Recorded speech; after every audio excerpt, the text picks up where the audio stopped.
before we get started, I know Chris is getting ready to leave, so I want to introduce Chris from Gebby's, and he can kind of talk a little bit about the wonderful foods prepared today.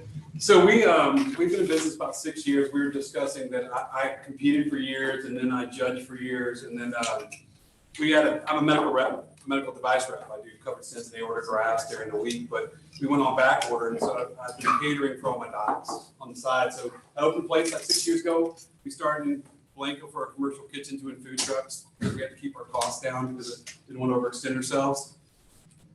Rushed forward a bunch of, we've done really well. We found a place in Kyle about 2 years ago, and then COVID hit and literally took us a year to get it. We've been permitted, everything was great, but couldn't get somebody to finish out event hood, so it took us an extra year to get it. We're here now, we love it, we're growing, we're getting ready to start pickup and delivery, probably right after South by, and we'll probably have a mobile unit that will be around. We'll probably work with companies and stuff like that. Other things in the works, maybe, we might be downtown, we don't know yet, so we'll talk to you guys about that. Any questions y'all have for me? I'm just trying to, I know y'all are busy and I didn't want to get in your way, so. Right now, your commercial kitchen is? Literally on Button Creek, right there across from that, right behind the washateria. It's a really nice commercial. It's great for us because we don't do any pickup right now. So the commercial kitchen was cost effective for us, puts us on the corridor, gets us involved in, in a community that I can get behind. Austin is not really our vibe. That's why we're in Blanco. That's why we moved to Kyle. But we figured if we could make it in Austin with all the big names, we can make it. So we've been there for 7 years. So we're ready to, blow up Kyle for us. And so Thank you. this is going to be this is our home base here. We do cater down in San Antonio. Actually, we cater all the way. All of our vehicles have powered hot boxes in them. So we cater all the way to Corpus, Houston, been up to Dallas for weddings. So, our close ratio on our tasting, we do tastings for free for any event. And I think we're at 97% close. Wow. So we get you in, we're like good drug dealers. So everything for us is made in-house. We make our own sausage, all of our things. Everything is done from scratch. So we're really excited about it. Thank you so much, Lauren. Thank you. Very pleasure to meet you guys. If you have any questions, there's a card. Anything coming up, just let us know. Thank you. Thanks, guys. Appreciate it. Thank you. Thank you. Have a good day. Have a good seated. All right.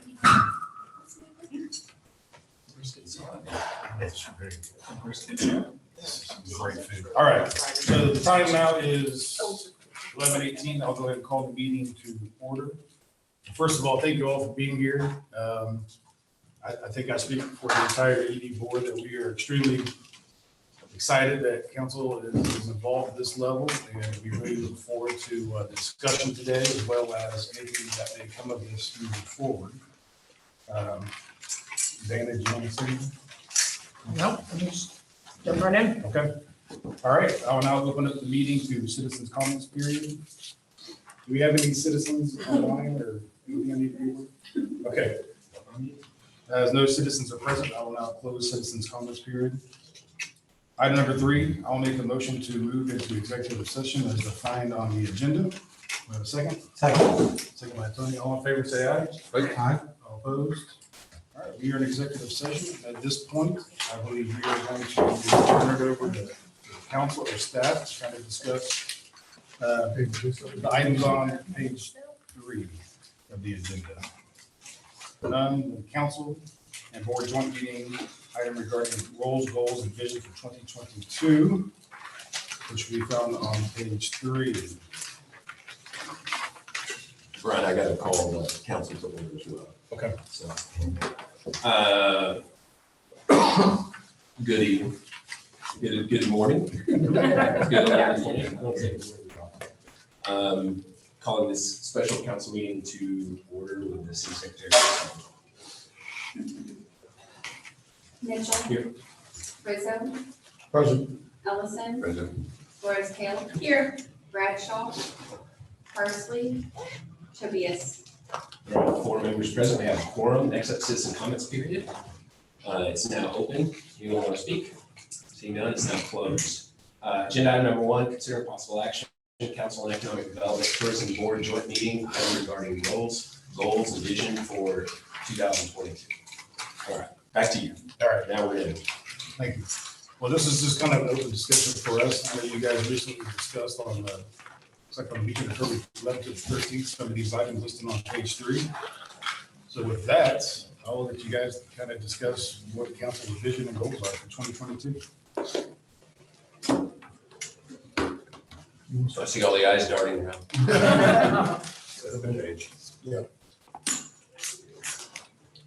The top half are the items that came out of council's vision, and then the second half are items that the board kind of has wanted to discuss for a while.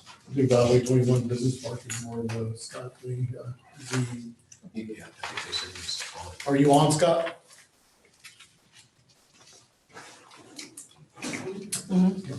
Was on.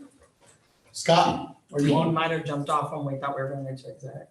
He's on. He's on. Um, well, I think talking about Highway 21 Business Park is just basically we're running out of land for industrial. Yeah, large projects. Large projects. We have a lot of prospects coming to us for, things like 40 acres is kind of The sweet spot. yeah, sweet spot. And so we were just looking to you all, if that's something you'd like to consider, is establishing Highway 21 as a business park. And I think it's important to also mention that it's not just new businesses, it's current businesses that are expanding, Mhm. that have barely opened their doors to here, that are already looking for the next move, and they want to do it in Kyle. Yeah. So, and that's 25 to 40 acres is what they're looking for. So it's So like, business as in like industrial or warehouse? large. Yeah. Okay, and can council get a map of the parcels that are available in Kyle for that amount? Because I know last year when economic development spoke, they said we're only 30% built out. So if we have 70%, I guess my interest is. Yeah, Yeah, that number's not that are accurate. zoned, well, but it's that are zoned for industrial use, or that can be zoned for industrial use. All right. But there's still a lot of retail services, residential, stuff that is in Plum Creek that is not zoned for industrial expansion. Yeah, So we're that's, pretty much out of options for big economic development projects that we get RFIs and RFPs for from the governor's office and Opportunity Austin. And in open session, I won't say too much, but like Victoria said, we have an existing business that, an existing company that wants to do a major expansion. Two of them. Oh, yeah, two, but one of them is really major. That would need a full 40 acres just to fit the facility. I guess for me, it's looking at the Highway 21, seeing how the county has invested in expanding Highway 21 to handle more traffic and everything that's expanding that way with Elon Musk and a lot of the other businesses. Yeah, I the think that's a- accessibility to the tollway right there. Yeah, I think that's key for expanding in that area. I think that also would keep traffic on 535 because they have an alternative route because let's face it, right now, I-35 is a parking lot. Yep. If you have an alternative route to take, you're gonna take it even if it's a little off the beat. Mhm. So that's just kind of my 2 cents on it, but I think 21 is something that we really need to explore because of the connectivity. and hopefully sooner rather than later, because these companies are, if their land was available today, they'd take it down. Mhm. And I'm afraid that they will move on down the road if we don't move quicker. And then we become a. Because they're getting pressure from their headquarters to find something today.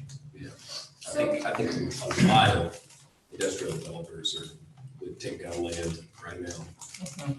You know, you go back 5 years ago, we didn't have any industrial. We just had HBI development.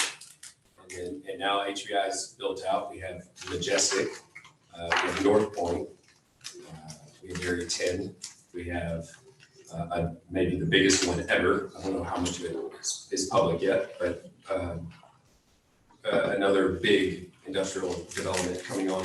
And all of a sudden, it's gone from we have some kind of roadblock preventing us from doing industrial development to we can sell as much, we can convert as much of our land to industrial and get development on it as we wish.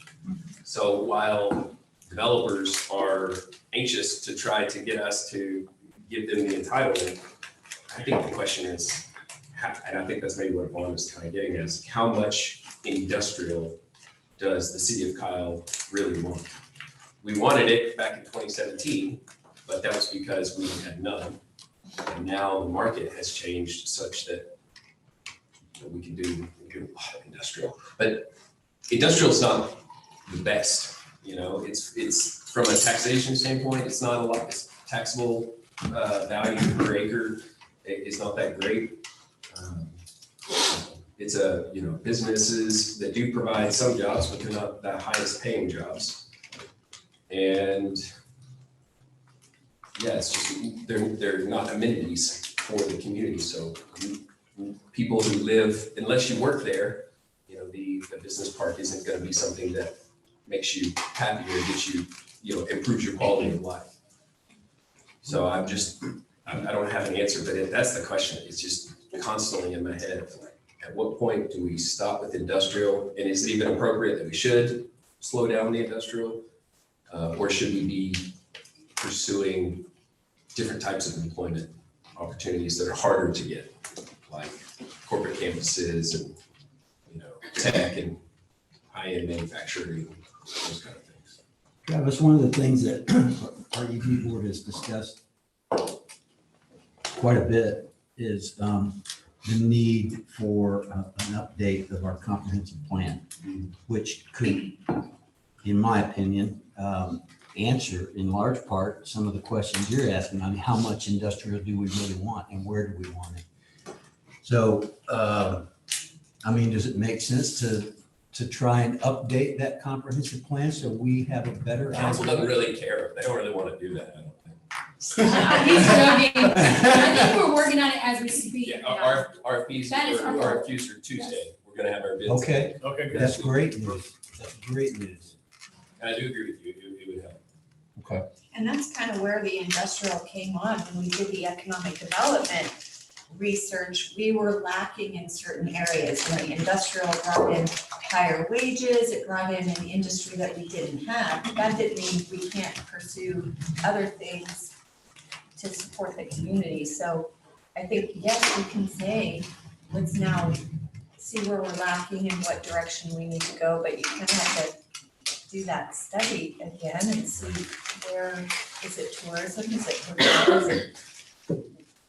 Yeah, we got requests to make warehouse, which is where the zoning for industrial, on I-35, they wanted us to consider, that, and the council was, not interested. So we really are trying to think highest and best use, and it's what we've always thought about, but strange that just in 5 years, industrial Yeah. has, just because of the demand, we have more control over it now, as opposed to begging for it. They're begging for it. What's the total square footage of warehouse space that's been built since 2017? Do we know roughly? Yeah, we added it up recently. Few million, maybe. Yeah, so it's a few million. Yeah, at least, I would I want to say around 3 million. I say over 2 million. Yeah, I think 3. I would say that I completely, this council certainly knows how I feel about a comprehensive plan. I concur with your comments. Whether it's through that plan process and that plan creation process or some kind of collaboration, I think that's the kind of the point of us even meeting today is we heavily want to rely on you all's input as well when it comes to that. Because we'll certainly do all the strengths and public input and, certainly the SMEs will be involved, but for us, that is you all as well. So we really appreciate your input as we develop that plan, even before that plan is implemented, because there are going to be some things that will happen prior to that plan being completed that we probably need to make some decisions on. And so I think that's where we would value you all's input. Do we know, it says Highway 21 Business Park. The Highway 21 is pretty long. So are we just focusing on? Talking about the area? corner of 150 and 21. That's the amendment that failed. I wanted to make sure. So does anyone here live off of 150 and 21? I would strongly urge you to drive that road in the morning, in the afternoon, and in the evening. No, 150, which will be directly affected by 21. And it's not just a matter of like it's slow, or it's school time, that traffic is horrendous. Is it really- traffic going out, It is both. going towards 21? So sometimes we will be backed up, so from 35 all the way to my house, which is right by Tobias, and you're just talking like you're waiting. And that's just to get your kids to school, right, or get to work. Heaven forbid you need to get some milk, or you need to get something, that's a basic necessity. Because then you gotta wait, 45 minutes to make it to the light, to make it to Walmart or to HEB. Well, I think Gas that's station probably. down the street sells milk. Yeah. I was Yeah, about to okay, say, I so- think okay, that's so the then- point of the code was to create a commercial center so that they wouldn't have to come up here. So when They you, would just go down. when you And that's talk what about 21 and 150 needs to be. Right. When we It talk needs to about gas stations, we talk about Dollar Generals, we talk about stores that charge people more than the average. So people around there are not relatively, I'd like to know the income of the average person. I live over there and I'm probably medium, so I'm having to pay more for my milk because there is no HEB at the street. So what we're doing is we're. There will be a large JD's Meat Market, which is a There will be, grocery yes, store. it's So true, and hopefully I that don't will know what the happen. timing is. Um, No, they will. It's gonna be just like the one on Decker, if you are familiar with that one at all. It's a full-blown grocery store and it's really big. It's not like the JD's meat markets that are like a convenience store. So if we have a meat market over there, we also want to include light industrial next to that? And we have industrial all surrounding retail at 1626 on the west side.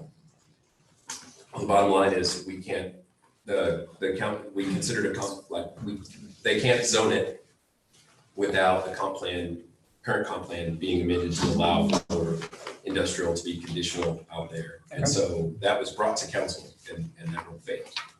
So right now, the park is dead. I mean, there's just nothing that can be done to make that happen. So one of the things that needs to be considered, or a way to sort of get at it, is think about your mix of low skill, middle skill, and high skill jobs here in the community. And clearly, Travis, what you're talking about is trying to figure out how to bring more middle skill and high skill jobs in versus the low skill jobs that you have in the warehouse, entry kind of things, right? And so you got to think about, okay, what industries could be attracted to the city that bring that kind of employment opportunity, right? If we're talking about that. And obviously in the comp plan, everybody wants to say, okay, we want Powell to be a place where everybody can live, work, and play, right? Everybody's gonna say that. Well, what are the missing pieces to achieve that? Kyle is where Cedar Park was 15 years ago, right? When I was on the council.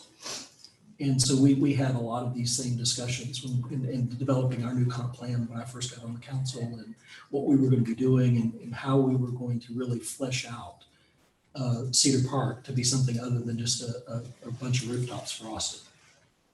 And of course, I assume that's what we want for Kyle, is to be something other than just.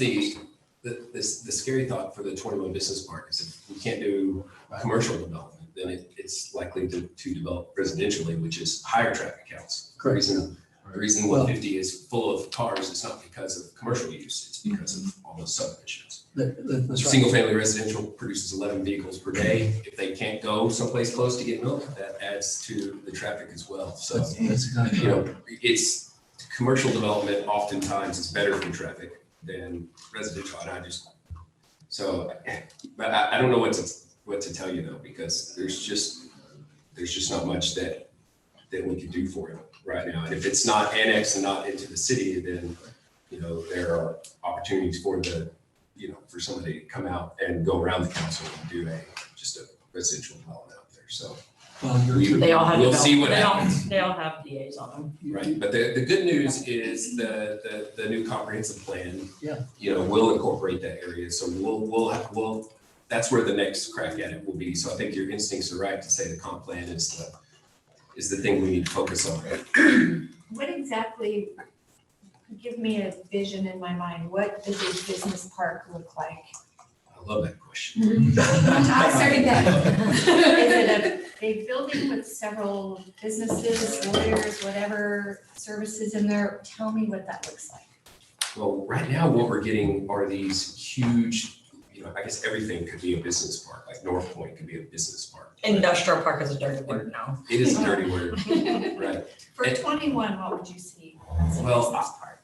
I'll tell you what I think Kyle needs. I don't think we need more 500,000 square foot buildings necessarily. I like the smaller buildings where companies can come, like in Buda. Buda's got a business park with a lot of small to medium businesses. Size, and it's not FedEx and those kinds. It's like breweries or different groups. And I personally would love to see a business park full of About 2,000 square feet or it's just not 500, yeah, we're more buildings, more, well landscaped, local businesses, medium businesses where that owners and those kind of things. How do we incorporate retail services into a business park? Because your idea has me thinking like, yeah, what does it look like? So if we could have some kind of amenities included with it, and it's not like a distribution, I don't think we need a warehouse with cars coming in and out, but a business park, maybe like the ones they have in Austin that are like campuses mixed with some retail would give some real relief to the residents while providing space, not big spaces, to the businesses. Yeah, is it, It's a little difficult. boutique? Well, retail at the front of that was considered at the council as well, and that was also denied. Well, that's what the It's node very was for. difficult Yeah, to create. and those were two separate things, the node and then the industrial park, and they both were shut down. Well, without having an idea of what it is, what it looks like, it's hard to know about that.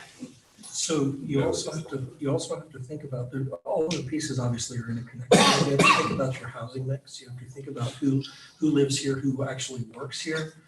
The city flips every day, right? Because probably most of the people who live here work somewhere else. And so you need to think about what jobs what kinds of work they're doing. Right now, we're at sort of an inflection point where people are leaving the dense employment centers and working from home, working from teleworking sites like a co-working facility and all of these other things. That is sort of the future of, let's say, professional level employment. And so how does the city take advantage of that? How do you create the job opportunities here? How do you create the technology infrastructure? How do you create the housing mix that's going to attract and hold those people that are doing those telework type opportunities or working in IT firms here and, in professional level jobs here? You have to think about building that sort of mix as well into it. Yeah, and I agree with that. I think so, but it depends on the industry. Right. Because I'm in the finance industry and they're all about getting us back into the buildings. Right. Sure. And so it's very much going against that trend Sure. of working from home and remotely. So I think we have to think about that industry. I think, going back to several years ago when we focused on our medical employment and services and things like that. That was a conscious effort to go after that. And we have done such an excellent job in that. You can get all kinds of medical services throughout the city and not have to leave the city, which is great. And so I think we need to kind of transition and relook and retool about where we want to go with that, what those services are. Maybe that does require some kind of steadier, but you're absolutely right. Anywhere between 70 to 80% of our workforce leaves our city, which transitions as well, why it's so hard to get restaurateurs here, because we don't have the lunch and breakfast crowds there to support that. So we saw that with the brick and mortar district. The folks at Beaumont talked to us heavily about that, having the employment and the residential and the commercial all together to have that synergy so it works throughout the day and evening. So I think your point is very well taken, and this is why I'm glad we're having this kind of discussion to work through this. Yeah, so just thinking about these two, at least two, maybe more, we don't know, manufacturers that want to expand significantly in the short time frame. So I'm hearing we're going comprehensive plan, but that we also know that takes time. So if they're getting pressure to expand now, they're trying to identify space now, are we willing, and maybe there's no way to say, maybe there's nothing we can do, but we might lose them. There Like is they something we can might do. go down the road to San Marcos. You have to amend the current comprehensive plan Okay, to allow for the use that they're considering. Then you can take up annexation and zoning. okay, If you so I don't- think that's something we have to make sure We that did. we're here, okay. And We brought it forward. And it failed, so that's what I'm saying, like, everybody realizes that, it sounds like they'll do, like, that's what we're probably facing as far as two really big expansions. I don't know if they fit, where they fit in your income levels, but it is something that we're really facing at this point. Okay. And if there's nothing we can, if it failed, it failed, but that is something that I think we're facing. Is there another part of the city that we could focus on until we get that comprehensive plan? I mean, I How is find, that any different than if you don't want change or to bring employment and commercial uses in one area? And put even just the node part of it, what difference does it make to focus on another part of this? well, I think the Coleman track is great and that's on the east side and it makes sense. So it's not that I don't want So focus on things it. that are already in our existing comprehensive plan. Yeah, I mean, that's what I'm asking. Is there another place? Do we have to do a comprehensive plan amendment? Like, let's expand on the other, instead of saying. Well, we just, were kind of focusing on 21 because we thought that council wasn't wanting to see any more industrial buildings from I-35. And these buildings would definitely be seen from I-35 if they went on Coleman Street. Let me say this, if we had just an open green field and there was nothing in Kyle, and as a planner, you would design where things went, you would put industrial on the outskirts.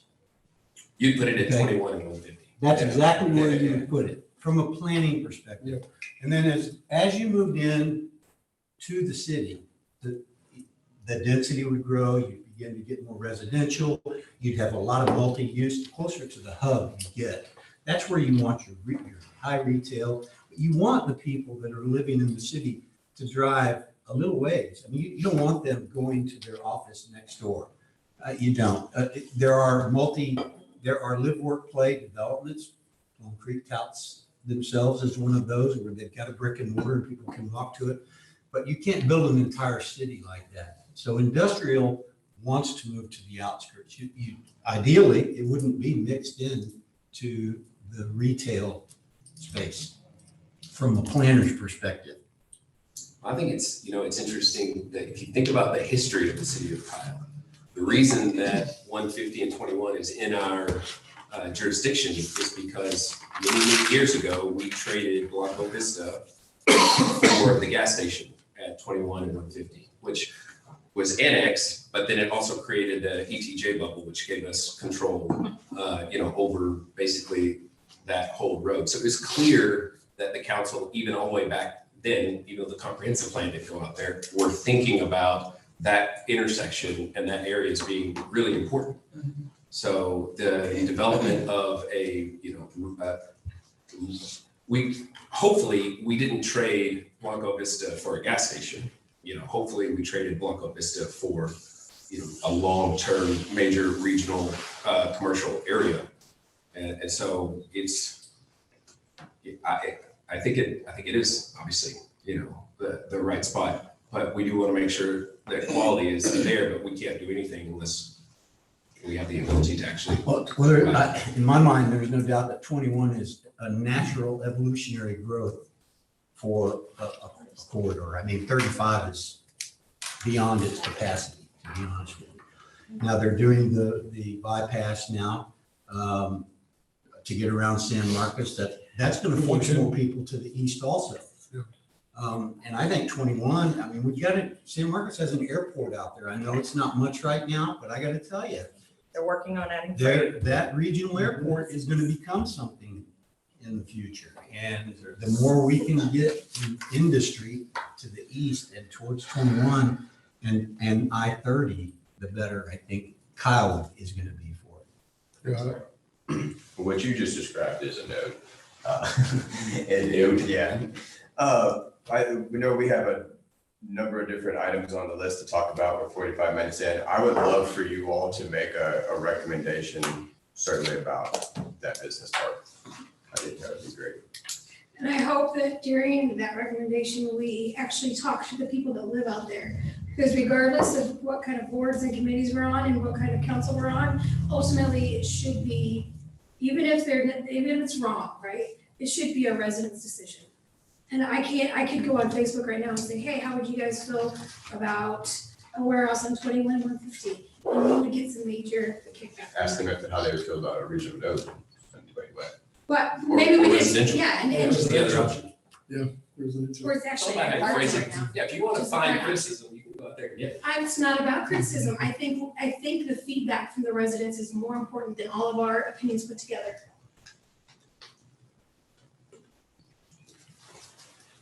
Okay, well, we'll work on a recommendation for Highway 21 Business Park. Any more discussion on this item? Just a question, if there's an issue with infrastructure out there, particularly roadways, what is the remedy for that?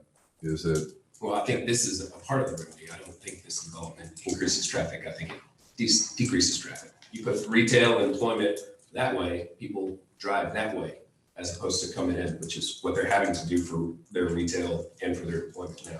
So as much as asking people what they would think, I'd love to see what kind of traffic impact this project might make, and then be able to compare that to other types of uses would be a good way. That would be feedback I think the council would appreciate. And that's a simple enough traffic impact analysis. Right. I mean, traffic is brought up with every project that is proposed, but actually studying the traffic is seldomly discussed. It's just noted that there's traffic and the votes are made. But I think, we don't, as a city, have a policy to require traffic TIAs. That's something that we've considered in the past, but this one, a project like this could certainly probably stand to have a TIA done on it. So If it's done right, it's gonna bring new traffic because it's gonna have services and jobs that people that don't live there might be going to, or outside from Kyle might be coming. Is 150 able to be expanded easily, or? Yeah, I It's in just, the works, hopefully. But TIA would answer all those questions.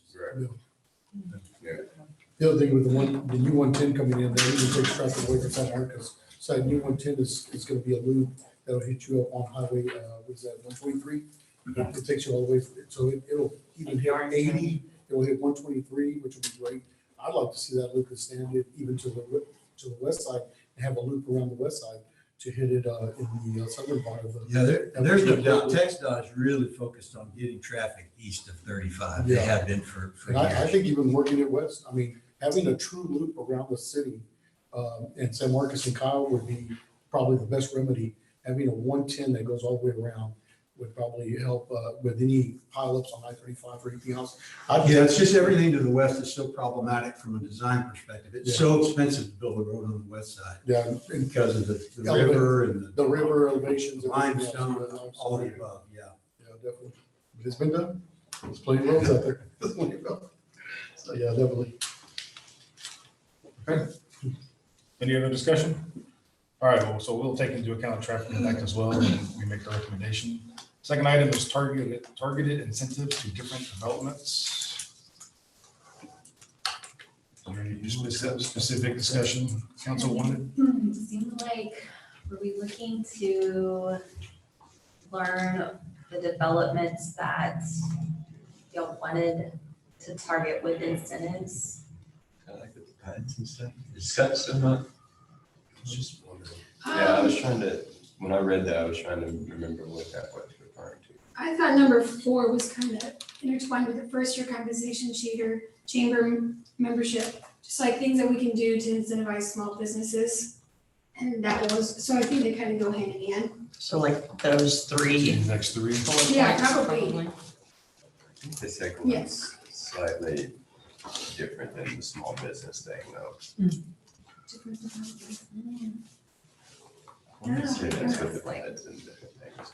So, Well, I think it could be just sort of a philosophical question. Yeah. Because when I was, I thought of incentivizing projects, a while back as sort of what you had to do in order to get what you wanted. Now, like I always liked when we could get development in without Edison.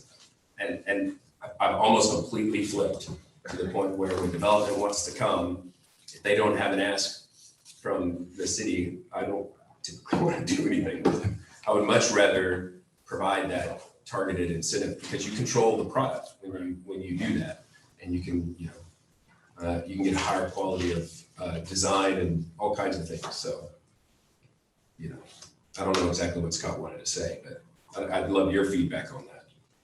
Is the general theme here what makes it more friendly for businesses to want to come here? Is that where we're headed with this discussion, or is it something different? I think it's even targeting businesses, things that we don't have here. Like the restaurants is a big one that everybody talks about. We've got the incentive program for the restaurants, but are there other amenities that the residents want to target?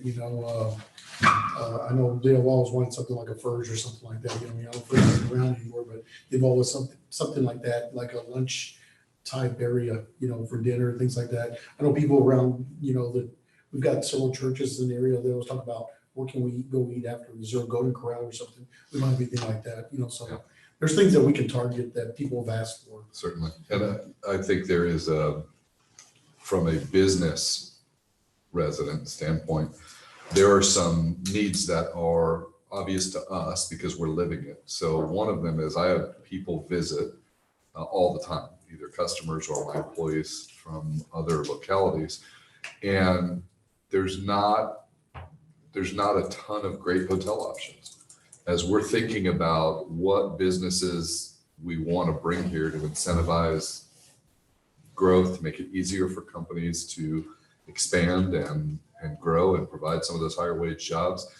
I've got 2 people coming in from Nike, and I said, well, we could make it the kind of trip where you stay over by the dance hall and we'll eat at Logan's or Zaxby's or Chick-fil-A, or you're going to stay at the Fairmont. And they're like, yeah, we're staying at the Fairmont. Right. So I think there's a certain amount of higher You just end. tie them together, though. You tie hotels with restaurants. So it's like, why did the hotels not want to come? Because there's nothing for people to do if they stay in a hotel. When we get into executive session, I have a subject I want to bring up that might be interesting. I don't know how feasible, but interesting. But I think from a business owner's perspective in the city of Kyle, certainly if we're talking about targeted investments in terms of incentives, I'm really supportive of some of those lifestyle amenities that would add to not just the residents who live here, but those of us who have businesses here. They will help us function. I don't want to have to drive to Austin to take people to dinner when they're going to be in my office the next day, and I have to go drive into Austin and get them and bring them down to Kyle and drive them back.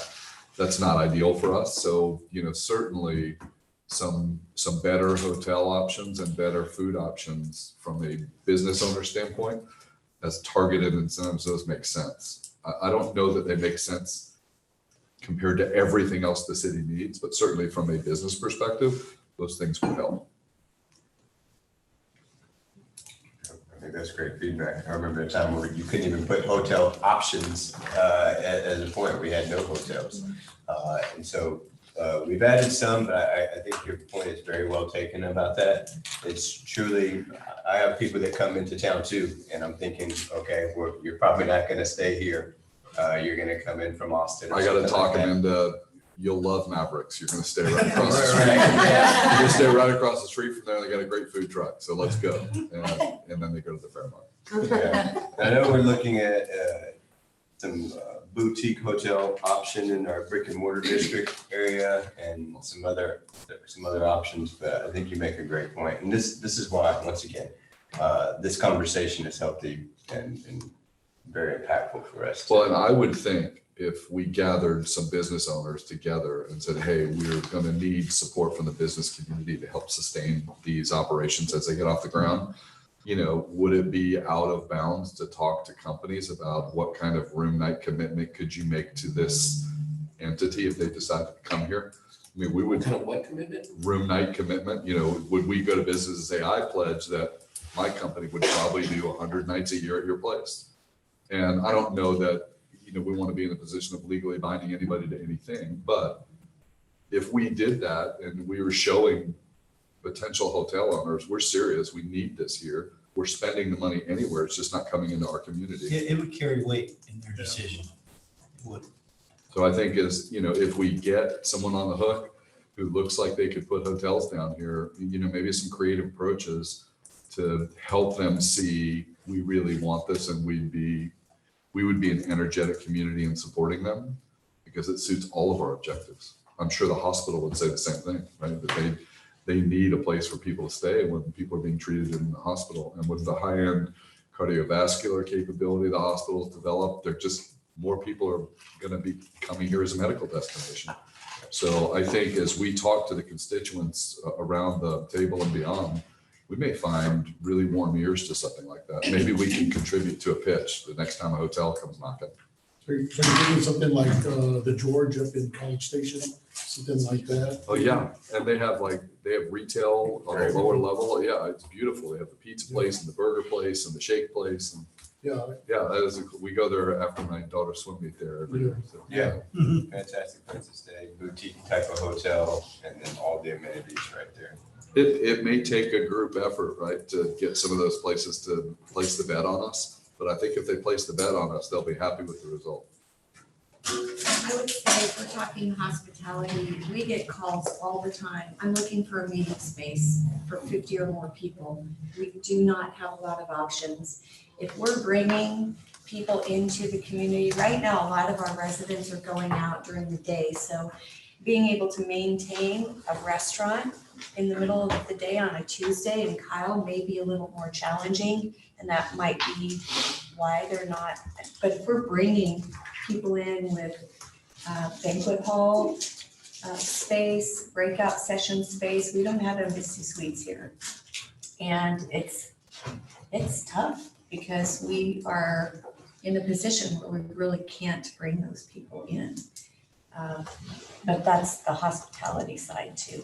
Can I talk about small business? Yes. So we at the chamber, we refer to small business a little bit differently in the way that it's more locally owned businesses. There can be franchises, UPS store, State Farm Insurance, that are considered what some people would think is a large business, but they're actually owned locally as a franchise. Chick-fil-A. Yeah, Chick-fil-A, all of those, given they have different resources available to them, which there's a little bit of discussion about that. We talked a little bit about this in our executive committee meeting on Monday because we talked about a little bit about a board meeting. Businesses that you consider small or locally owned businesses need help getting off the ground. They need help. Our chamber right now, we have 4 focuses. We're calling it PACE. We're setting the pace. We're promoting, we're advocating, we're connecting, and we're educating. And that is a result of us calling businesses saying, where can we help you? And after the pandemic, that's what they need help with. And as much as I see that you're interested in paying for the chamber membership, we can help locally owned businesses better by offering them programming and resources to help promote, advocate, connect, and educate them. Their chamber membership, if you pay for it that first year, if it was given to them, they may not be involved, they may not, so give. And they would cancel it in year 2 because they didn't pay. Right, so let's work on, the restaurant incentive program is amazing. What restaurants don't know that's available? There you go. It broke my heart when I talked to Greg with Mills to learn that he was leaving, and we didn't know that. We didn't know that he was looking for that. So what can we do better for small business or locally owned businesses so they pick up the phone or they walk over and say, Julie, I want to expand. I need a better kitchen. I need this or that. Or Diana, help me. Or Mayor Mitchell, help me. That's the break that we have right now that we need to repair. And that's the best thing we can do for small business.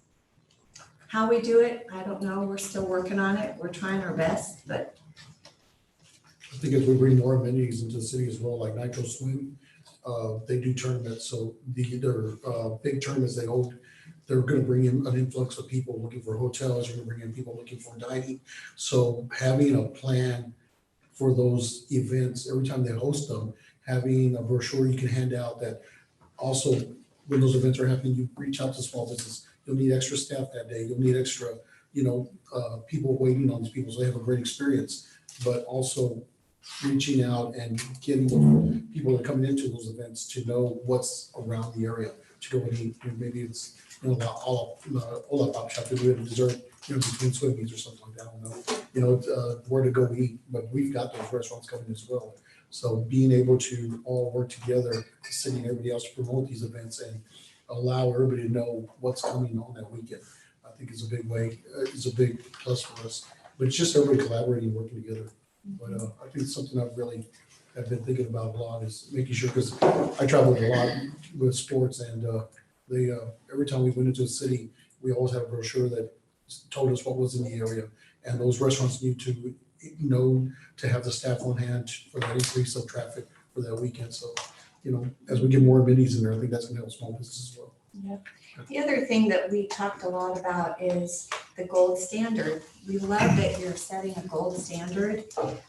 When council is setting ordinances and guidelines to meet those gold standards, consider the budget of the entrepreneur.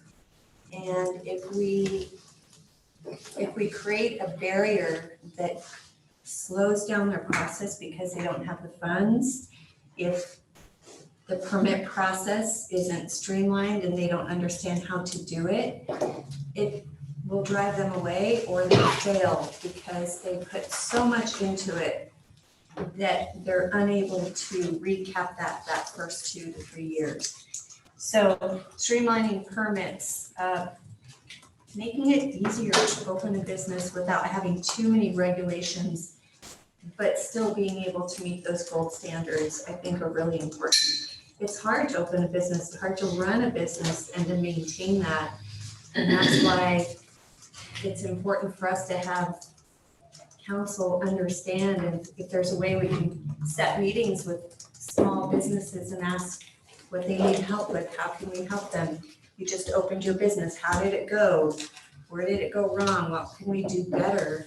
I think those are the things that we can focus on to help them succeed.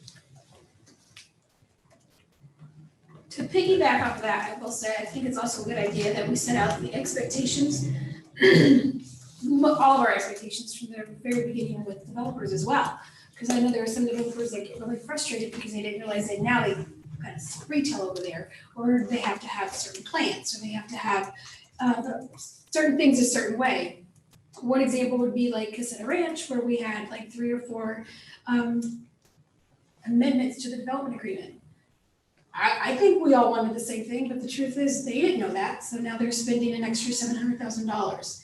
So maybe getting a really ironclad form of development agreement, so that way we're not having to add stuff all the time or amend it, because they have bosses and they gotta go back to their boss and they gotta ask their boss for more money. And so as a city, I think our expectations are pretty high, and I appreciate that, but I also think we should be a little more thoughtful to the developers and small businesses as well.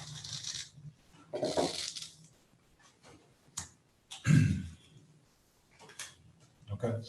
And speaking of the gold standard, so, we've had a lot of discussion around this and it's been somewhat defined. Is this going to be clearly defined at some point, or is it going to remain this kind of philosophical thing that the city really wants to do? We certainly tried that exercise in Frisco to define it. Okay.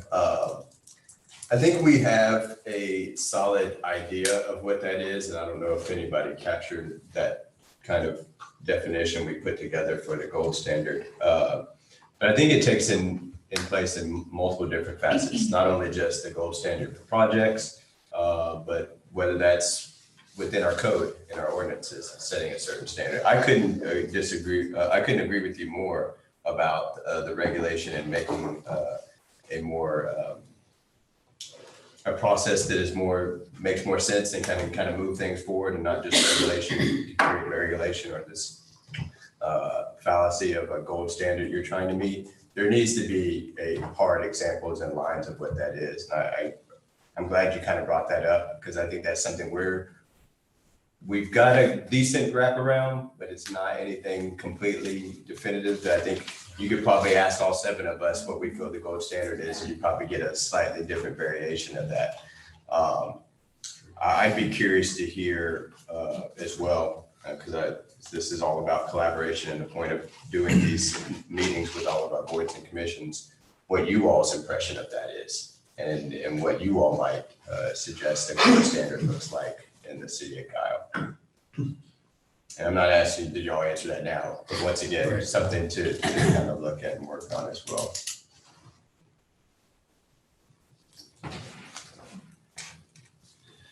Well, I think one of the things that, going back up to this targeted incentives to different development, I would imagine that would be part of the goal standard. Whatever criteria of development falls, if it falls within the gold standard, then that's what we're going to try to incentivize, imagine, right? So I think the board would love to know what the gold standard is, have that clearly defined. And secondly, and probably most importantly, the board has changed quite a bit in terms of interaction with council over the years, and that happens as the makeup of the council changes. So what does the current council want or expect from our board?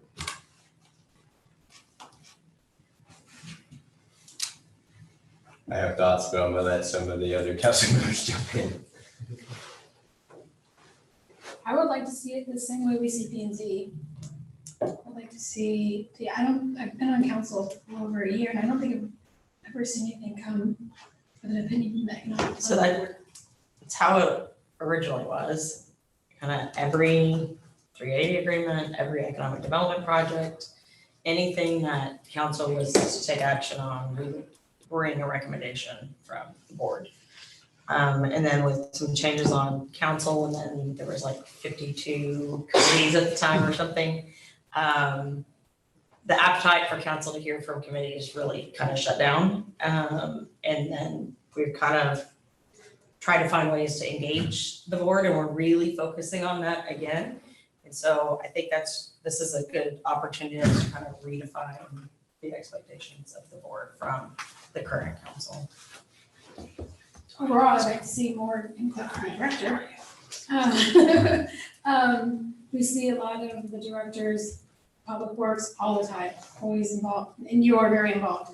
But I'd also like to see more of a collaboration. I think there's kinds of hands in this economic development cookie jar. And never forget that we have a whole department for that gets paid, and they went to school and they studied that. And so I would like to see more of that and the board put together.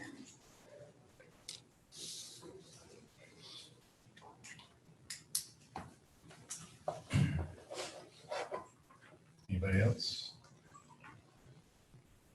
Yes, sir. Some feelings. She's good. I definitely want to hear back from the board. I think when more people are working on an item, it helps. One of the reasons is like Julie, having that, personal relationship with the small businesses is really key. People collaborating, and everybody has a different feel. And when everybody works together and towards a vision, I think we're in a better spot. So I'd love to hear more feedback as well. So definitely. I think one part of it too is logistically how we make that work. Because, I do remember those days, even from an audience member, and seeing those things that happened even before I was not planning and zoning and before council. I think I was in a meeting a few weeks back with a representative from the Savannah development, which is going out past Six Creeks.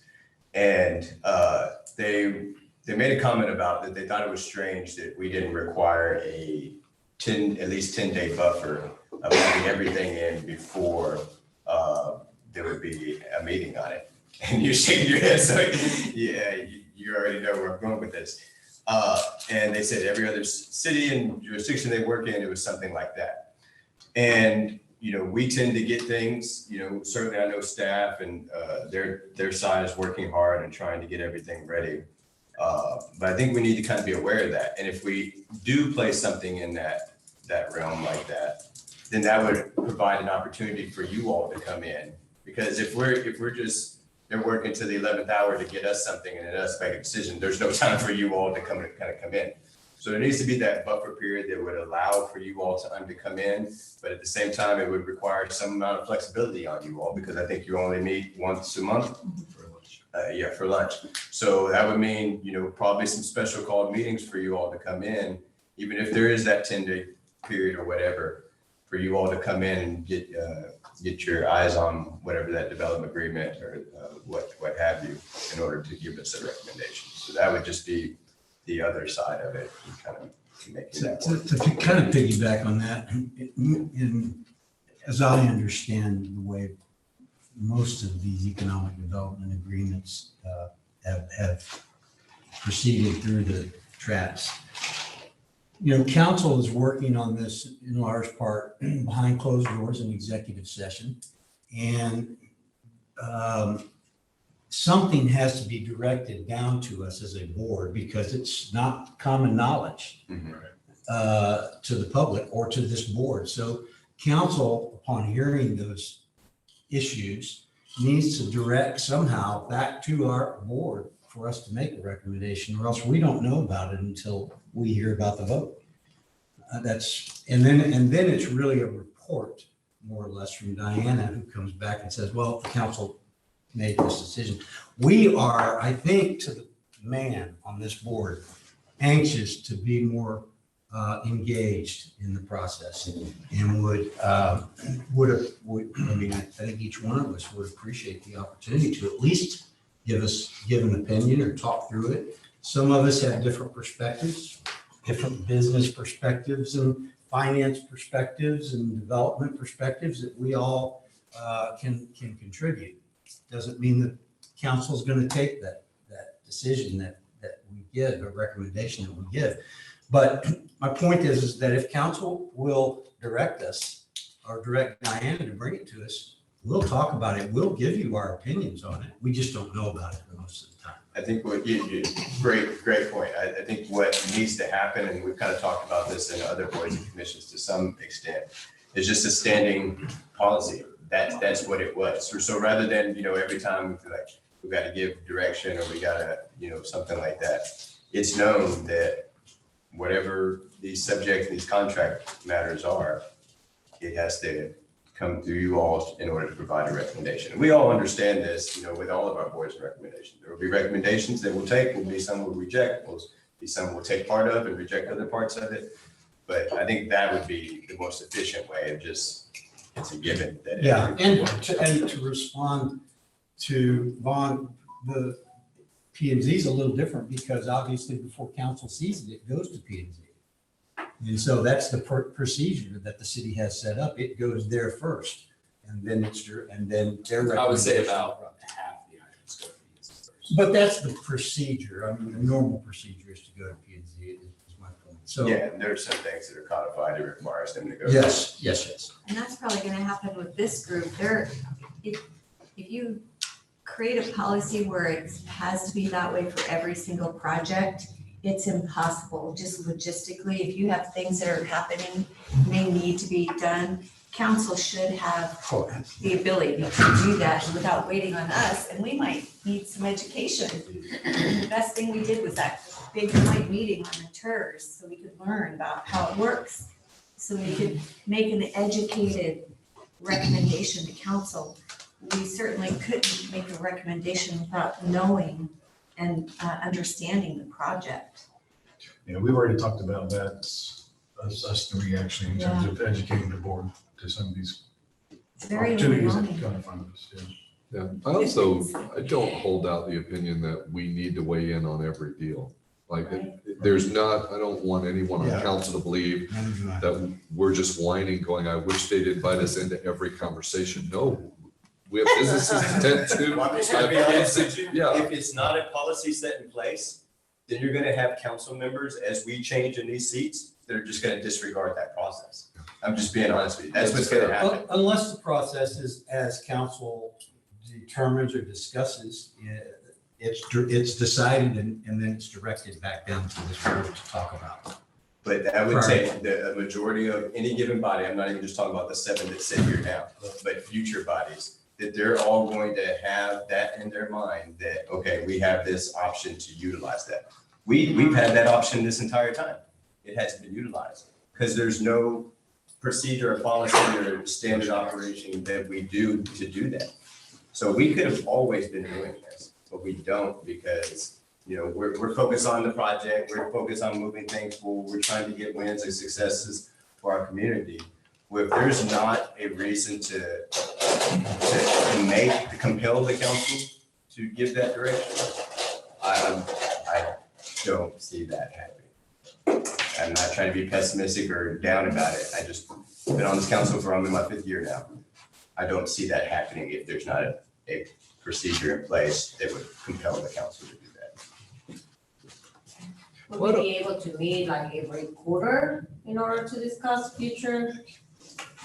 That's all up to everybody's ability to meet. I mean, we know how that is. If you made that policy, you would take every economic development prospect we have and you just added a month to their cycle. I mean, they will meet once a month. But do you realistically see a council from time to time saying, okay, yeah, we're going to kick this down to economic development to get their recommendation on that? And that's not, I'm just being real, that's not gonna happen. But again, we're not talking about every issue that comes before. Yeah, even one-offs, I get that, even one-offs. I don't see it happening because the train is moving. The train is moving, the council's gonna do what they're gonna do. Unless there's something that compels them to do that. Like I said, I might just be the pessimistic one here. It hasn't happened in 4.5 years that I've been on council, when it's always been a tool at our disposal. I don't see why it would change now. I mean, certainly this council has heard that, but as the year goes on, every year there's a potential to get new council. And one person can change the dynamic of the council. So that's all I'm saying. I would love to push this council to do more of that, one-off things. I'll make my pledge to do that, but as a long-term in perpetuity type of thing, I don't see it happening unless there's something that compels the council. I agree with Dex. And I think it's a good idea to make it a habit, to have you guys look at it and to inform it. When I joined council, I knew nothing about a lot of stuff. And it was just getting stuff in front of me and being like, I gotta figure this out, because I got no choice. Called the comptroller and figured out what a TERS was. We go to the direct source, always Google, always searching for additional information. Because I found oftentimes it's not gonna just be provided to you. You have to either ask or dig for it. And so going back to what Dick said is I feel like if we say, okay, sometimes I'll use it, sometimes we won't, it will be most times, almost all times, we will not. So if you set that precedent, like we're gonna use them every single time, you may not use them every time, but you're gonna use them more often than you had if you just said, well, maybe we will. Or maybe there's a trigger that requires it to go down something. I'm not saying it's one way or the other.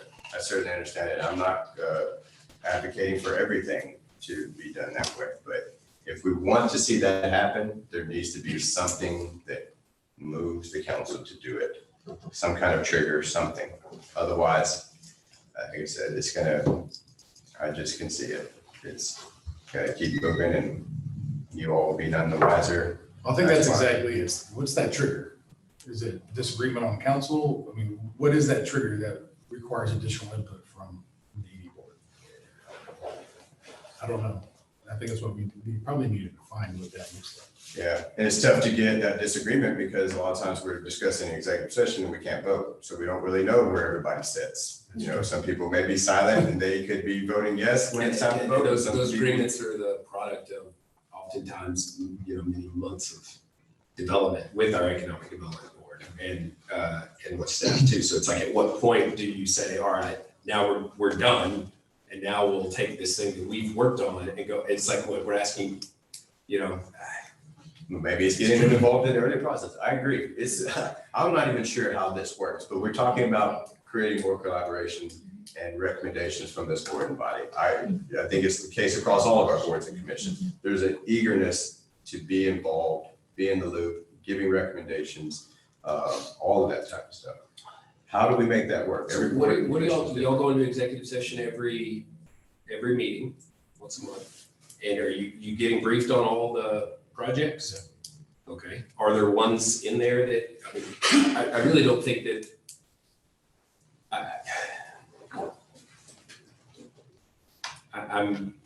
I'm not sure why you can't provide a recommendation on items that you want to provide a recommendation on. If there's, something you want to do. And Diana comes to the back and, in executive session, she can tell us the conversation. It doesn't always even have to be a vote. It's getting read in to the deal, wherever it's at, and then us getting that feedback, I think that's being done now in large part. I think You're looking for Probably, official Diane. votes, lots of official votes. I think we're looking to serve you. Yeah, Right. we serve. So, it your way. but what you are talking about scares me to my core. This idea of, and that's, we used to have 27 committees. We're not gonna all agree on this, right? This is my perspective. We had 27 committees, and the notion was committees rule. Every item goes to this committee, and that committee would have the power to kill it before council could even take. So it's just completely depowering of the city. And so then you're looking at like, how do we handle, making clear-headed decisions? Too many people don't always make for a good decision. I would argue we are not set up to currently evaluate a proposal that's taken months of collaboration between staff and council and companies. It's brought before us in an executive summary and being asked to provide an opinion or vote on it. We offer little value because we're simply not aware of the months of work that went into it and why the thing that is in front of us landed where it did. Presumably it landed where it did because a lot of really smart people were very thoughtful about this over a period of time, worked with a company that wants to come here, and they've come up with reasonable solutions. I'm not sure we're set up meeting once a month, having this be one of the things that we do. Are we really adding value in that situation where even if we said, let's just pick this project and debate it for 2 hours, we're in it 2 hours when you guys have been in it for months. Would we offer you some nugget that would just be, if we'd only thought of that in a month? I just don't see that happening very often. I think perhaps. So then what is it? What are we, I'm so confused as to what we're trying to get at. Because I hear you saying you want to give feedback. We do, but maybe there's a different way to do it, Travis, is my point. I think thinking in terms of what's within the administrative process. Hey, if a proposal comes down and it's within these guidelines, maybe the place where we can add value is having discussion with you guys about those guidelines and saying, hey, we feel, and we could each canvass our constituents, right? Tony could go talk to people who develop. I can go talk to other people who own businesses. We can bring back a point of view that says, hey, as you're considering incentives, here are some of the things that come from whatever area each of us taps into. Well, the restaurant incentive, the first year on us, those are great programs for y'all to make recommend. And you used to, like the downtown revitalization grant, the Economic Development Board made recommendations on every single one of those. The signs at Milts, the city paid for that. The signs at Lone Star Delights, the city paid for that. Those all came from recommendations from the board. So I don't see why any first year on us incentive request or even a restaurant incentive, because the restaurant incentive package is a standardized package that Diana developed. So she should be bringing all those to you as she's working with the prospects. And we're happy to have, a recommendation on those. And I think we did the last three, for example, so in December or November, something like that. So we're doing that now. We're just saying if there's something else that the council needs from us, we're open to that. We don't have any grand ideas as to what that might be. We're willing and certainly able to provide that input should council need it from us. That's all. I'm going to ask a loaded question here. Do you feel the council that's here in this room today, have there been instances over the last year that you felt you would have liked input from this board that we didn't provide you? Yes. Yeah. There's your answer. So how do we start at the very beginning to be able to provide you that input when you're ready to make a decision? It has to be earlier on while you're working, because we're hearing Diana gives us a very detailed report we know what's happening in executive session, but that's when we know what's happening. It's typically after the It's- fact, right? So Yes, It's a after. report. Yeah, it's a Yeah, reporting report. what She's council's- updating us, and we love that. We like being able to understand what's happening and knowing, even though it's confidential, but as Eddie said, we're really not providing value to you. So where's the value that you're lacking that you feel this group can provide? It's changed over the years because Diana was a one-man show. She needed this group. Maybe changing what we do and how we do it and how we provide feedback is. Anything what we need that to the do. board can take a longer look at than what the council could take. You know, we have 38 items on an agenda every 2 weeks, 30 to 40 items every 2 weeks.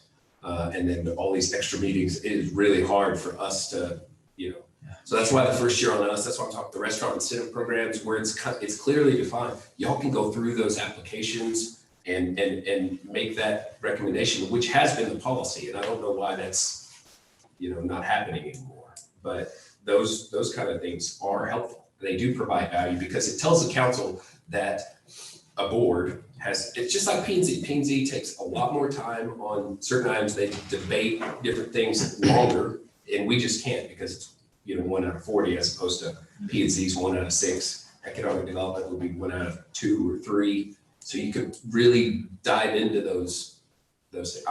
For me, that's my answer. That provides that. Maybe I can offer some help here. So I commented a whole bunch earlier in the meeting, but there's no volume. That's not, you guys didn't care. It was fantastic. We heard you just turn the volume down. And that was the plan B. I was like, no. So, when this board was constituted, I want to say back in 2015, when we kind of got rid of the old model, put this new model where it was very strategic. So everyone here around the table is a very strategic member of this board for a reason. And they've been working very well. There's been a little bit of change, but not much. I mean, for the most part, this board is the original board from 7 years ago. Worked very well at the beginning because they had the economic development strategic plan to help mold, create, and then implement. And for the first 2, 3, 4 years, that plan got worked very well. There were subcommittees, there was a lot of interaction with the council. And then I think that things got accomplished, really. I mean, the plan didn't get stale or things didn't get accomplished, but they did. So since that point, there have been some things like the restaurant incentive plan that have come up and the board has been talking about it. I mean, the board's been doing a great job, but we've been talking internally about refreshing that strategic plan. I think it's on the next budget to do that. In fact, next budget or? Well, it's we had it on this one and we took it off. right. During budget. So we're trying to get that back on to do like a wholesale refresh and then really provide direction, not just to the board, but to council as well on collectively, what do we want to see? I think that the conversation during your first item on the comp plan was fantastic. Things that I was contributing, you said anyway, so that was fantastic. We didn't need you. No, you didn't need me at all.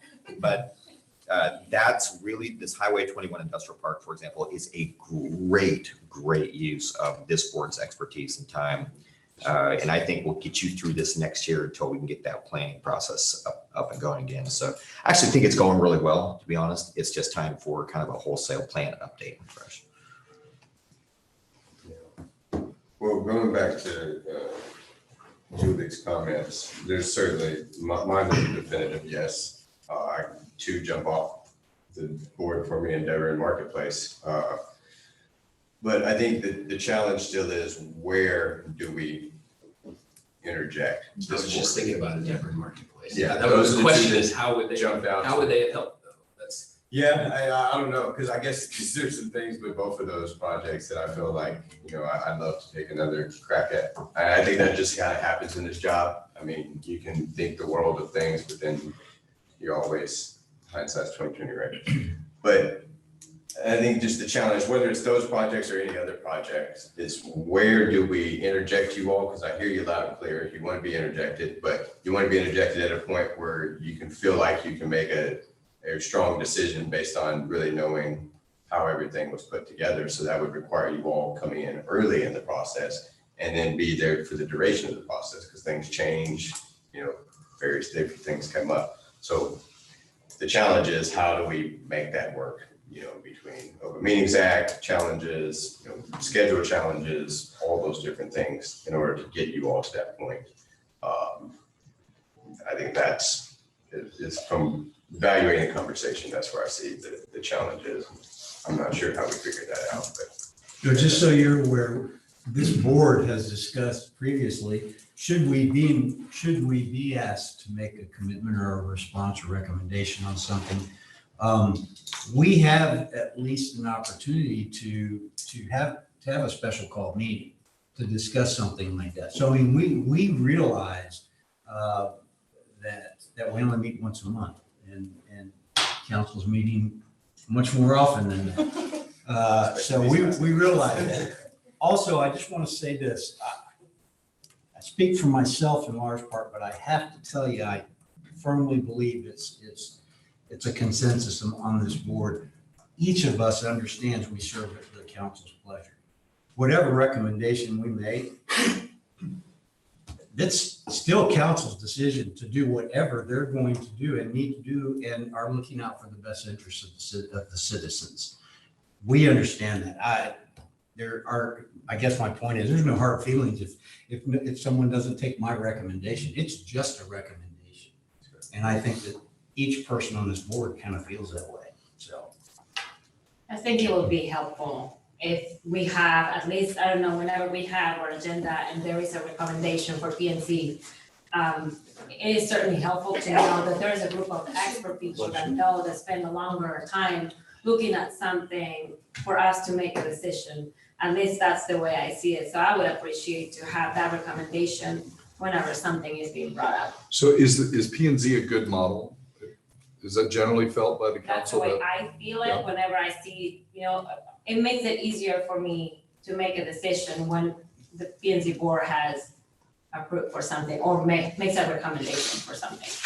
Not that I'm saying that I'm exactly gonna agree with that, Yeah. but it just certainly makes it a little easier. And how do you decide what goes to that group for their It's consideration? already codified. It's in our charter, it's in Okay. our ordinances. That's what I'm talking about, policies that are in place that say, okay, that's why it has to go there. Because I would say, maybe this is just Dex on an island here. If those weren't in there, I guarantee you P and Z would be used less and less, not on purpose. But that's what would happen, because 7 people are trying to move this train forward. And unless there's a requirement for you to stop at a station, it's gonna keep moving. That's my only point. I'm not saying I know how to, you might disagree, but I'm not saying I know how to make that more efficient. I'm just saying I'm seeing the issue. I just don't know. A requirement to stop a train is not necessarily in the best interest of. Yeah. I'm not saying I agree. If that board stopped, that's my fear, is that they stopped the train, right? Yeah. Like, I was thinking about the Costco, that's. There's a bad analogy for him to get me on this argument, but my point is, you're trying to grab on passengers to give you input on whether it's an incentive or any other kind of project. Right. That's the only point, is that you're trying to slow the train down enough, maybe not stop it, but slow it down enough to get some people on board in order to give their opinions on that. That's all I'm saying. I don't know when and how that is to be done, but that is the challenge that we're getting. And we're getting that from our other boards and commissions as well. Like I said, the only reason P and Z is so heavily involved is because it's codified. So do we go back as a board and consider the question, should we be making a recommendation to council that some of these things be codified? Is that something that would add value to this process? Because as we sit here today, I've talked to Travis before, the last thing I want to do is slow down the progress of the city. And making us less competitive with other destinations is not in my interest. So I don't want to do that, Travis, and then have us be in a situation where, if we only hadn't voted to do that, we'd probably be getting that hotel here. But we're not going to vote on it for 2 weeks and they have to make a decision. So I don't want to hinder us. I don't want to hurt the city at all. But is that the question essentially that we need to ponder and give feedback on? Well, there's just some things that are easier to collect feedback on. That's why I keep going to these programmatic restaurant incentive program, those kind of things. They're programmatic, but if like the Costco deal, if we were required to take the Costco deal to the board and wait for a recommendation and then bring that back. I don't know that that would have helped us. And it could have hurt us because in fact, the deal that was proposed was nearly a $10 million deal. And so in the executive session, we're discussing, all right, do we want to play chicken with Costco? At what point it's like it was bigger than Pflugerville. We want it to be less than Pflugerville. But that's tough for an economic development board to help. It's all about negotiation. We're trying to get the best deal that we can, always, unashamedly, we're trying to get the best deal we can. And a recommending board can at times cause, problems in that process where you're trying to negotiate. Yeah, and we simply don't understand the urgencies and complexities of any given project, which is why I keep going back to deferring back to the council to make the decision as to whether or not you really want that input from us or when you want us to provide that input, because I don't want to be a barricade to anybody, trust me. And I understand there's some deals you have to make a decision quickly, rapidly.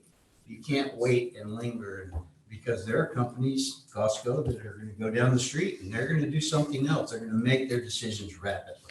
So in the P&Z example, are there similar timelines in play?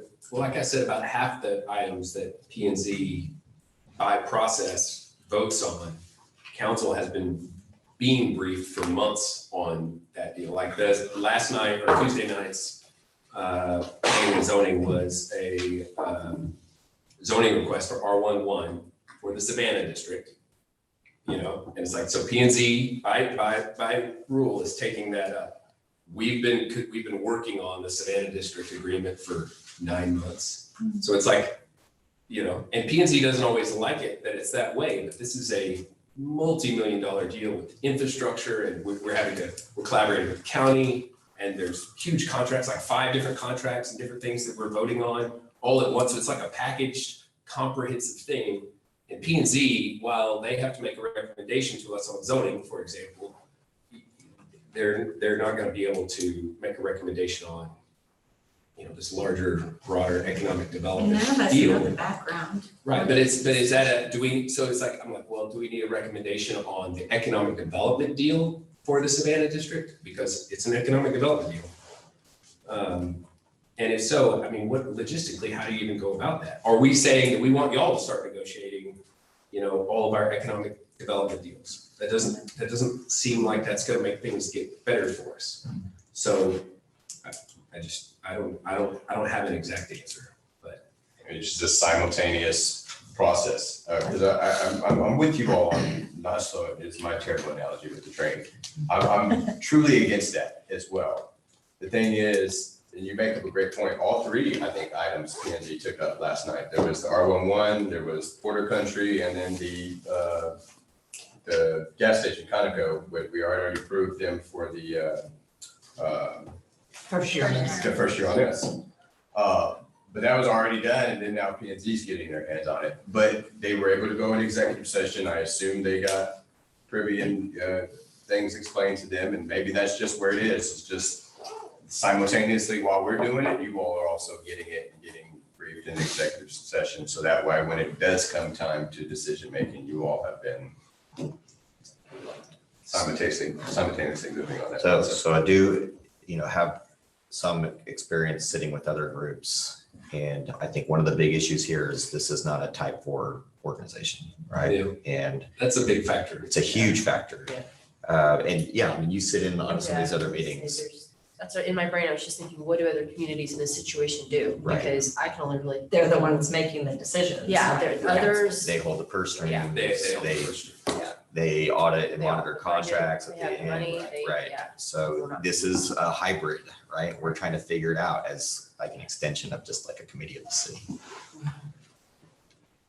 So I will say I'm not necessarily a fan of like the reason of not being involved is because you don't want to slow it down, because sometimes we do need to take a step back and we need to review and we need to figure out, is this what's right? So I used to work for a boss who said you can have something right, but you can have it right now. And so, but you can have both. So sometimes it's okay to make sure we're doing it right if it means taking an extra week or two.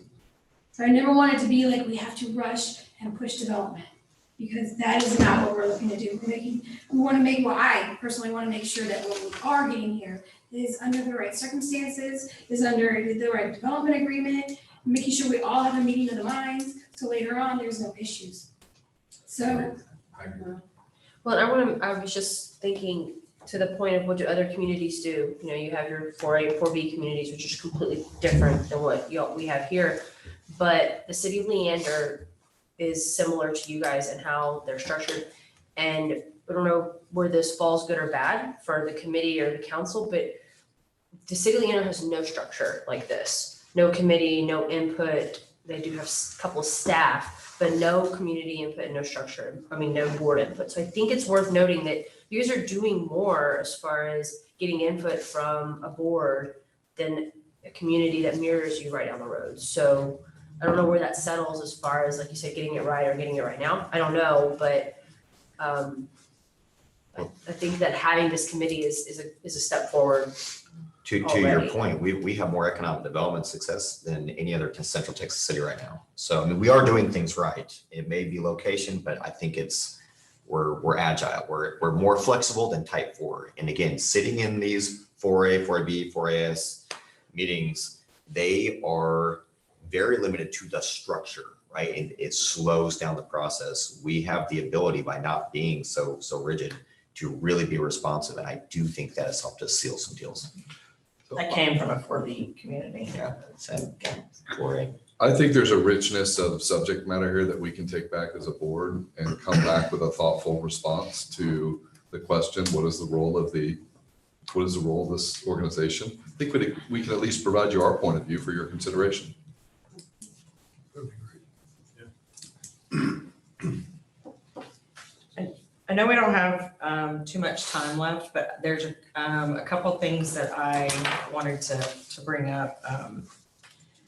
We have an opportunity, and we've done this before, but it's been a few years, for the CEO of the Texas Economic Development Council to come down and do a training, which would be joint training, and we could open it up to PNC if we wanted to do that as well. But just kind of a economic development 101 kind of, I think, were you at the last one? I don't remember, I think you might have been. And we held it over at the Public Works facility. And I wanted to offer that as an option because I don't know if any or all of our board has been through it at this point. Maybe Brian, I don't remember if Tony was there. And we have several new council members. And I've gotten some questions about kind of general economic development questions from council members and stuff. So I wanted to offer that. If there's interest, I have already reached out and he'd be willing to do it. And then the other thing was on the vision for economic development, which is a city council adopted vision for economic development. And I don't know that everybody realizes even exists.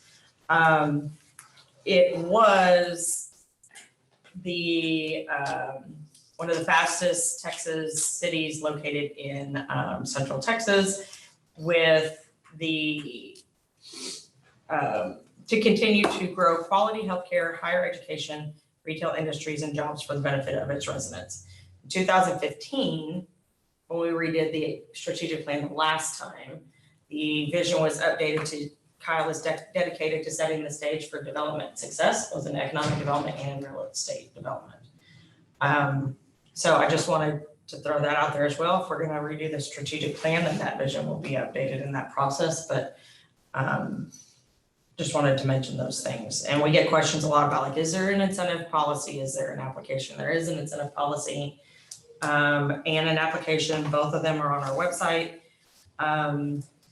We are looking at, I was working with someone from Greater San Marcos Partnership on making sure that our processes are still the same, because we mirrored our applications a while back, so that when a project comes to me, they don't also have to fill out an application for the county. We just use one or the other, whoever they turn in first. And so we made them look uniform.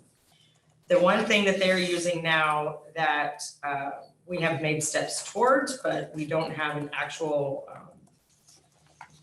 measurement system that I want to look at theirs is an actual like scoring process. So if someone turns in their application, we run the EIA, but then in addition to that, there's a scoring system of if they hit our targets, they get this many points. If there are this many employees, they get this many points for that one.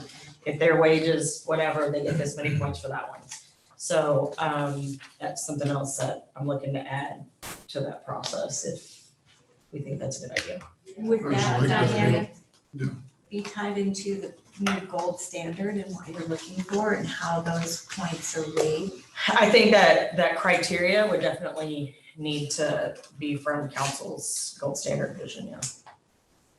So going back to the vision, is there a reason why the Economic Development Board wouldn't draft something and then we could just either expand or add to that as a council? Yeah, we came up with it together the last time, and then it was updated through that strategic plan process, and that's the one that we're still. I would like to get your insight on what you think, how the changes that we can make or updates that we can do. And I think we can do that. It just, much of that vision is based upon what our comprehensive plan is gonna be. Yeah, that's true. So because when the comprehensive plan is updated, that vision is going to change. Yeah, that's true. Yes, I mean, that's gonna affect council and you guys, so I mean, Sure. if you guys feel like. Everybody. Yeah, Every- yeah, Every so- department is touched by that. and something I just wanna say is, I just want you guys to know that your businesses and residents that live in Kyle, and you are maybe not a whole lot less, but you're about as equal as we are when it comes to economic development. Maybe you don't know all the back scenes stuff that's going on, but you have the capability and as much knowledge, probably than me for sure, because I don't really understand all of business, but and I don't want you to undercut yourselves on your abilities and what you can do. I want you guys to feel confident in we're just 7 people who sit up there that are no different from you guys. So you guys are in business and you also are on this committee, so you have more knowledge than, most residents. So I would like to utilize that and I'd like you guys to feel more confident in your abilities to share your information with us. Thank you for your kind words, appreciate it. I did have one more thing, this Explore PACE program as an incentive. I know we talked about this previously, and how does that work? What does that look like? So I told you from a conventional lending standpoint, we're somewhat familiar with PACE. Well, first I want to clarify, make sure we're talking about the same program. Are you talking about the clean energy funding program? Yeah, okay, so that is property assessed clean energy program, and it's for energy efficient, water conservation, and renewable energy commercial projects, and it's a funding mechanism.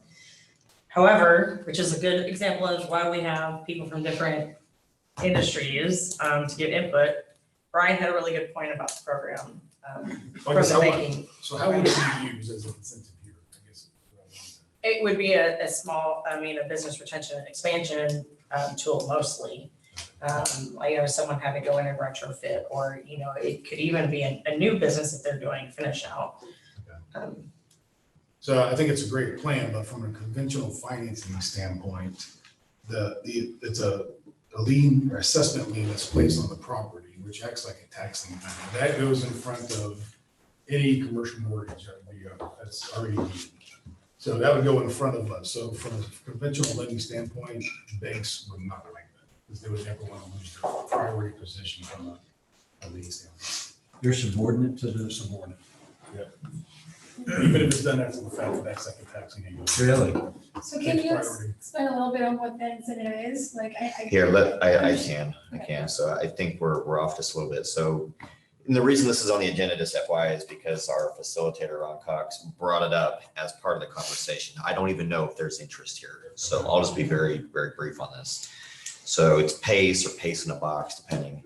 It's basically you work with your county and any sort of assessment. So I want to put on solar panels. I want to do a ground heat loop, something like that. You probably know all about this. So I'm going to install that improvement, but then I'm going to have that improvement assessed on my annual tax, assessment.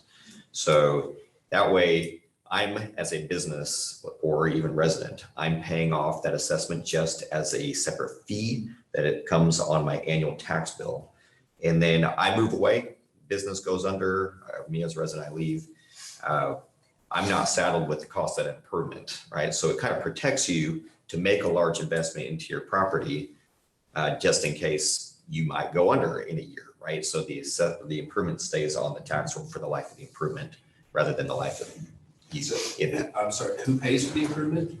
So City or the county? you as a business owner, you as an end user, you pay for that, but you pay for it annually. It's amortized. So it's a program that the county actually has to I'm approve. sorry, who pays for it up front? I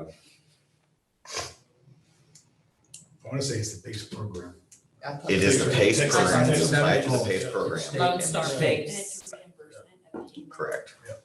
Yeah. So how do they PACE get loan. reimbursed? Through the taxes. Through the tax. So it's secure for them. Credit on because their taxes? They get a fee. Added to Additional, that. yeah, it's additional. Oh, so they pay it through their taxes? They do, They're not they really pay getting it. anything, they got paid for it. What's that? They're just getting it up front. They're getting it up front through the PACE So it's like a program. loan? So the PACE Oh, program. that's terrible. Right. Well, for a business, that can be very helpful. Yeah. Right. Well, not if the bank is not willing to give you a loan for that. But it's totally secured debt, 100% secured. Right. So I'm not sure, I haven't seen that scenario before, Brian. We might need to look at that, but Okay. it's 100% secured through the PACE program. We just took a look at one and we declined it.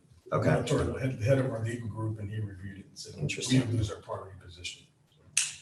So next week, the gentleman Glenn, is that the gentleman that you know from the PACE program? Last name. Lone Star. Silva, maybe? And Silva, he is coming here to do a presentation to our regional business retention group. And so I can gather more information and then get it out to you. Yeah, that'd be great. And that goes back to the item 2 on your list of, targeted incentives. So, I mean, some businesses may want, some may not, but it's just a tool in the toolbox and, having more tools is better.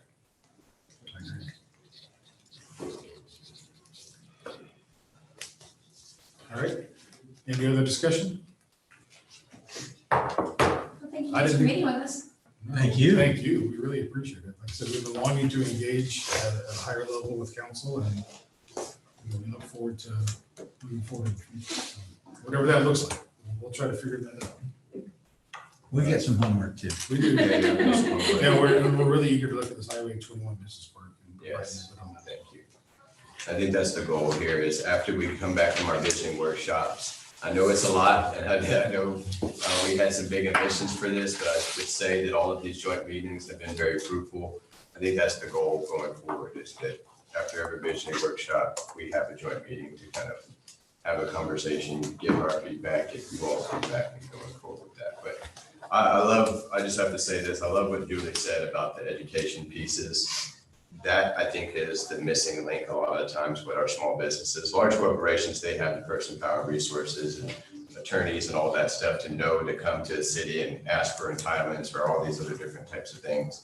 It's the small businesses that, they're drinking from a fire hose, they're trying to do everything they can. And they're not aware that there are resources right here that they can tap into, whether it's through the chamber, whether it's through the city's economic development department or what have you. And we just got to think of ways to really advertise that or what have you, get people involved in that.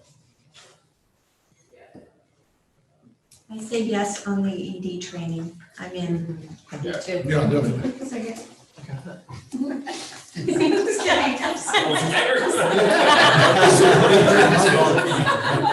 We'll take it entirely. And all these different programs we have available to the city as incentive. We need to have that. I did that to you the other day when your mic was on. By the way, the Yeah, ED give me website is great. Oh, thank you. I absolutely love the ED website. Thank you. like it worked better than the cities personally. Yeah, we worked with them for a long time to make All sure. the incentives just outlined on there, you can click and learn more about it. I think it's great.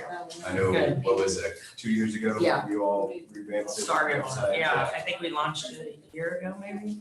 Yeah. It's a good marketing tool. Oh, yeah, for sure. I'm sorry, everyone, I gotta get back to Austin. Okay, Yeah. Thank you. Thank you. All right, you can do it. Motion to adjourn. Okay. All right, motion to adjourn. Second. All fair say aye. Aye. Opposed? Thank you, everybody. Thank you all. Thank you.